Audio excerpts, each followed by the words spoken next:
Jagannadh astrology సొల్యూషన్స్లో మీకు అందరికీ స్వాగతము. ఈరోజు సిరీస్లో శనిదేవుడి యొక్క జనరల్ విషయాలు కొన్ని చెప్తానన్నట్టు. జనరల్ విషయాలలో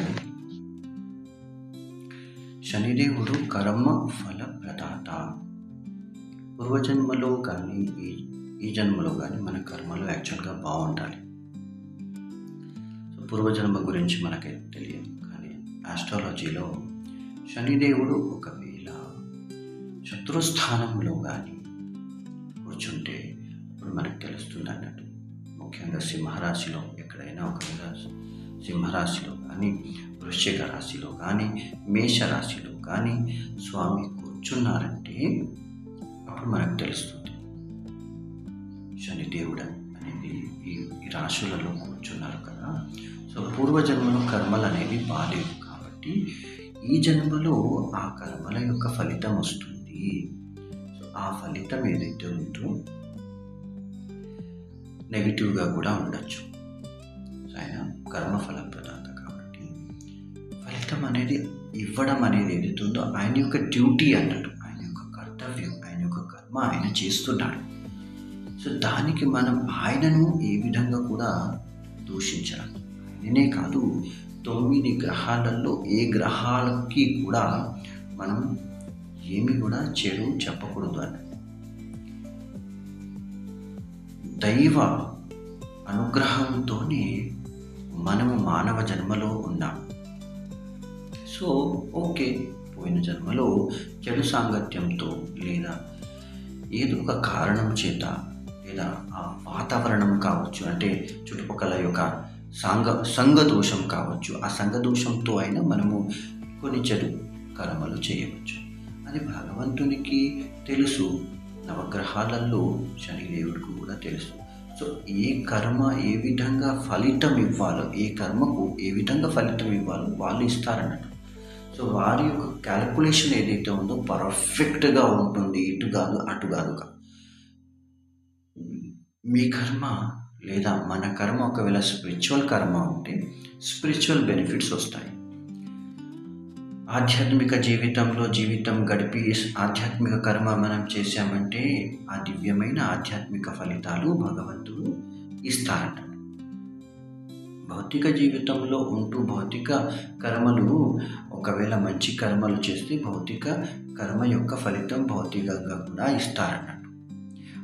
ఇంకొకటి మూడవది అన్నట్టు, ఒకటేమో ఆధ్యాత్మిక కర్మ, దాని ఫలితం కూడా వస్తుంది. ఒకటేమో భౌతిక కర్మ చేశాము అండ్ పుణ్యం చేశాము, సో పుణ్యకర్మ వస్తుంది. పుణ్యకర్మ ఫలితం అనేది ఏమిటో పాజిటివ్గా వస్తుంది. ఒకరింట్లో మనం మంచి ఇంట్లో జన్మించడం కావచ్చు, లేకుంటే మంచి కార్యము ఇంకా చేయడము, జన్మించిన తర్వాత మంచిగా జన్మ ఉండడం వల్ల ఇంకా ఫేమస్ అవ్వటం కావచ్చు. ఇదంతా అయ్యేది యాక్చువల్గా ఏంటంటే కర్మఫల ప్రదాత శనిదేవుడే ఇస్తారన్నట్టు. చెడు కర్మ ఉంటే చెడు ఫలితంతో మన జీవితంలో మనమే బాధపడతాం. నా కర్మ ఇది అని అనుకుంటాం యాక్చువల్గా చెప్పాలంటే. సో కర్మఫల ప్రదాత ఆయనను మనం యాక్చువల్గా ఏంటంటే గ్లోరిఫై చేయాలి. ఆయన యొక్క బ్లెస్సింగ్స్ కూడా మనకు అవసరం ఉంటుంది. రెమెడీస్ కూడా మనం చేయాలి. సో అంతేకాదు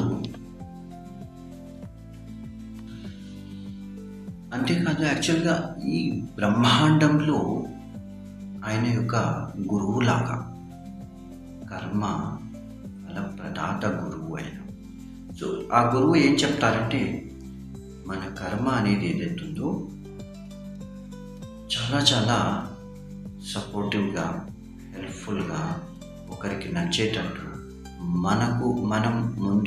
మన జీవితంలో మనం ముందుకెళ్ళేటట్టు కూడా ఉండాలి.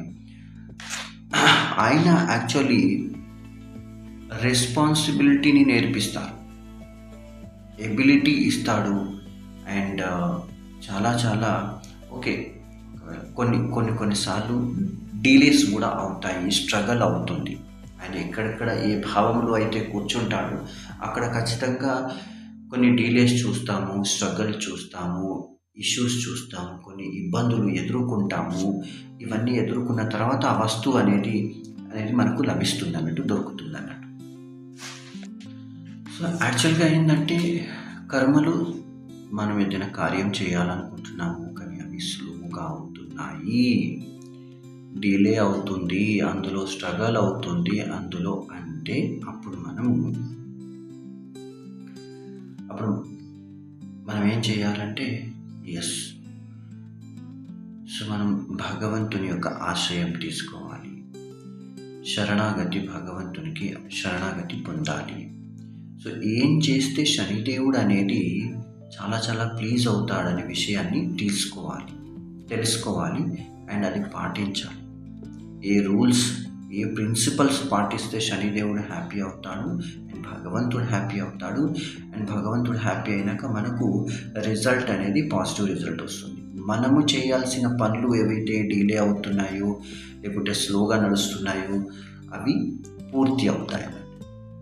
జయ జగన్నాథ్. ఇంతటితో ఈరోజు మనది శనిదేవుడి యొక్క సిరీస్లో ఉన్న శనిదేవుడి యొక్క విషయాల గురించి కూడా మనం చర్చించుకున్నాము.